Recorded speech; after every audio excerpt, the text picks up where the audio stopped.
ನಮಸ್ಕಾರ ಎಲ್ರಿಗೂ. ನಮ್ಮ ಚಾನಲ್ಗೆ ನಿಮ್ಮೆಲ್ರಿಗೂ ಹೃತ್ಪೂರ್ವಕ ಸ್ವಾಗತ. ಈ ದೇವಸ್ಥಾನದ ವಿಶೇಷತೆ ಏನಂದರೆ, ಇಲ್ಲಿ ನಾಗದೇವರಿದ್ದಾರೆ, ನವಗ್ರಹಗಳಿದ್ದಾರೆ. ನೋಡೋದಕ್ಕೆ ದೇವಸ್ಥಾನ ಅಂತೂ ತುಂಬ ಚೆನ್ನಾಗಿದೆ. ಇಲ್ಲಿ ಅಮ್ಮನವರಿದ್ದಾರೆ ನೋಡಿ, ನಾಗದೇವರವರು, ನಾಗಮ್ಮ,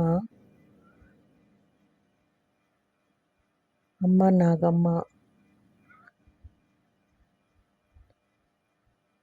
ಎರಡು ಕಣ್ಣು ಸಾಲಲ್ಲ ಅಮ್ಮನವ್ರು ನೋಡೋದಕ್ಕೆ. ಇಲ್ಲಿ ನೋಡಿ ಕಾಳಿಕಾದೇವಿ ಇದ್ದಾರೆ. ಆಮೇಲೆ ಇಲ್ಲಿ ನಾಗದೇವರು ಪ್ರತಿಷ್ಠಾಪನೆ ಮಾಡಿದ್ದಾರೆ ಕಲ್ಲಿನಿಂದ. ಆಮೇಲೆ ಇಲ್ಲೊಂದು ನೋಡಿ ವಿಗ್ರಹ ಇದೆ, ಇಲ್ಲೊಂದು ದೇವಿ ವಿಗ್ರಹ. ಬನ್ನಿ ಒಳಗಡೆ ಹೋಗೋಣ. ಒಳಗಡೆ ಹೋಗ್ತಾ ಇದ್ದಂಗೆ ಒಂದು ರೀತಿ ನೆಮ್ಮದಿ ಮತ್ತು ಭಕ್ತಿಯ ವಾತಾವರಣ ಅನುಭವವಾಗುತ್ತದೆ. ಇಲ್ಲಿ ನವಗ್ರಹ ಸನ್ನಿಧಿ ನೋಡಿ, ಅಲ್ಲಿ ಹೊರಗಡೆ ನಾಗ ದೇವರಿದ್ರು, ಇಲ್ಲಿ ನವಗ್ರಹ ಸನ್ನಿಧಿ ಇದೆ. ಸೂರ್ಯಾಯ ಚಂದ್ರಾಯ ಮಂಗಳಾಯ ಬುಧಾಯ ಗುರುಯಾಯ ಶುಕ್ರಾಯ ಶನಿಯಾಯ ರಾಹುಕೇತುವೇ ನಮಃ.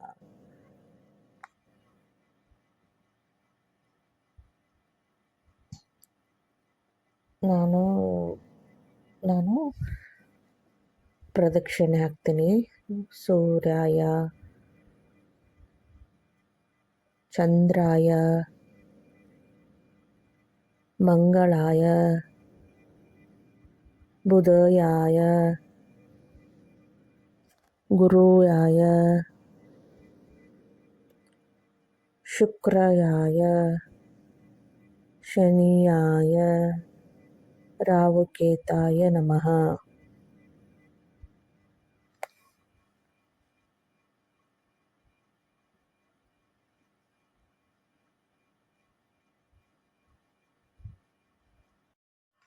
ಹಾಗೆಯೇ ದೇವಸ್ಥಾನಕ್ಕೆ ಬರುವ ಭಕ್ತರು ತಮ್ಮ ಮನಸ್ಸಿನಲ್ಲಿರುವ ಬೇಡಿಕೆಗಳನ್ನು ಅಮ್ಮನವರ ಮುಂದೆ ಇಟ್ಟು ಜೀವನದಲ್ಲಿ ಸುಖ, ಶಾಂತಿ ಮತ್ತು ನೆಮ್ಮದಿ ಸಿಗಲಿ ಎಂದು ಪ್ರಾರ್ಥನೆ ಮಾಡ್ತೀವಿ.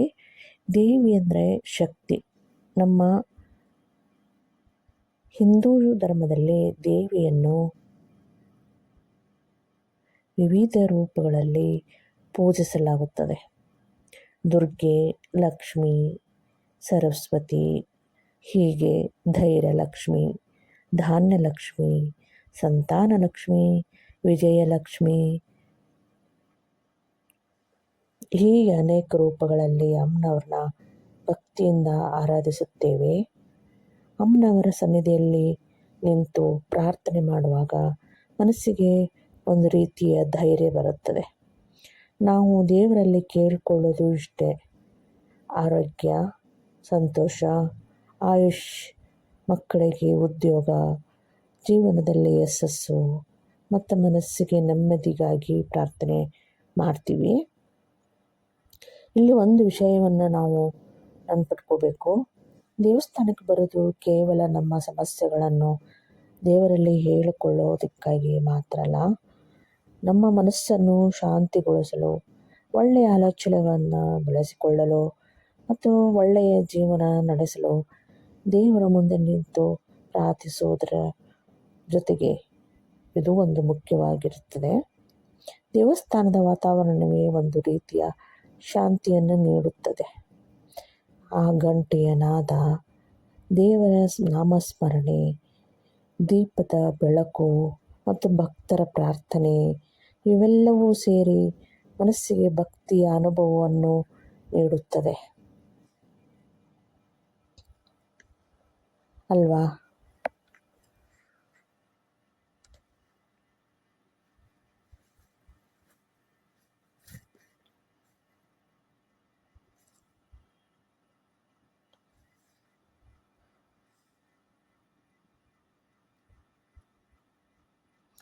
ಇಲ್ಲೊಂದು ಅಮ್ಮನವ್ರ ದೇವಸ್ಥಾನ, ಅಮ್ಮನವ್ರದ್ದು ಚಿಕ್ಕದೊಂದು.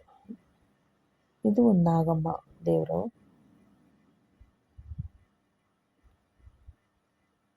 ನೋಡಿ ಎಷ್ಟು ಚೆನ್ನಾಗಿ ಅಲಂಕಾರ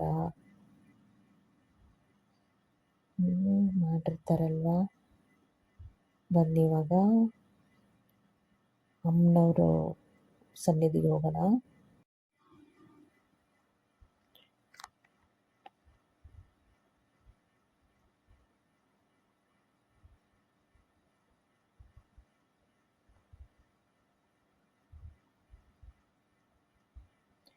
ಬಾಗಿಲುತ್ತೆ, ಇಲ್ಲಿ ಗೇಟ್ ಇದೆ, ತೆಗೆದ್ಬಿಟ್ಟು ಒಳಗಡೆ ಬಿಡಲ್ಲ.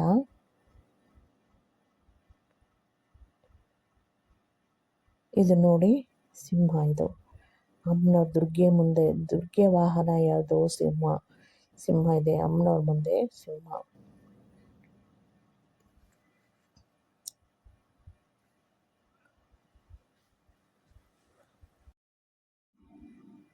ಬನ್ನಿ, ದೇವರು ನಿಮ್ಮ ಹತ್ರ ಏನೋ ಹೇಳ್ಬೇಕಂತೆ, ನಿಮ್ಮೆಲ್ರಿಗೂ ಕೇಳಿಸ್ಕೊತೀರಲ್ವ. ಬನ್ನಿ ಇಲ್ಲಿ ಕೂತ್ಕೊಳ್ಳೋಣ. ಕಣ್ಮುಚ್ಚಿ. ಈಗ ಕೇಳಿಸುತ್ತೆ ನೋಡಿ, ಗಮನ ಕೊಟ್ಟು ಕೇಳಿ. ತಡ ಆದರೂ ಎಲ್ಲವೂ ಸರಿಯಾಗಿ ನಡೆಯುತ್ತೆ. ನಿನಗೆ ಏನು ಬೇಕೋ ಅದೇ ನಡೆಯುತ್ತೆ. ನಿನ್ನ ಬದುಕಿನಿಂದ ಕೆಲವರನ್ನ ನಾನು ಕಿತ್ತಾಕಿದ್ದೀನಿ, ತೆಗೆದು ಹಾಕಿದ್ದೀನಿ. ಅವರಿಗೆ ನಿನ್ನ ಜೊತೆ ಬದುಕು ಯೋಗ್ಯತೆ ಇಲ್ಲ. ಅವರು ನಿನ್ನ ಮೌಲ್ಯ ಅರಿಯದವರಿಗಾಗಿ ನೀನು ಕಣ್ಣೀರು ಸುರಿಸಬೇಡ.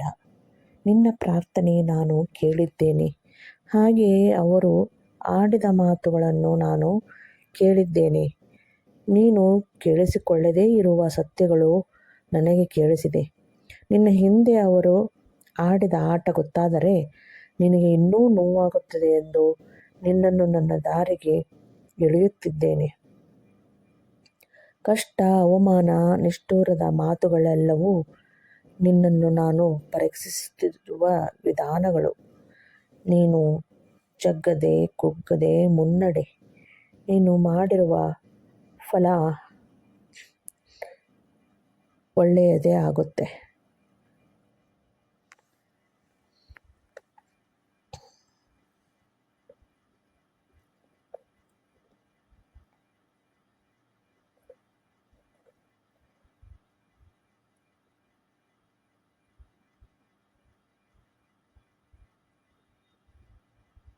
ಬಾರಮ್ಮ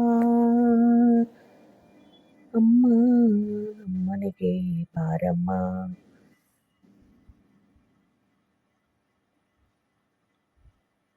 ಇಲ್ಲಿ ಹಗ್ಗದಿಂದ ನಾಗಪ್ಪನ್ ಮಾಡಿದ್ದಾರೆ. ಎಷ್ಟು ಚೆಂದಾಗಿದೆ ಅಂದರೆ ನೋಡಿ ಅಲ್ವಾ. ಎಲ್ರಿಗೂ ನಮಸ್ಕಾರ. ಜೈ ಶ್ರೀ ಶಕ್ತಿ, ಜಯ ಶಕ್ತಿ.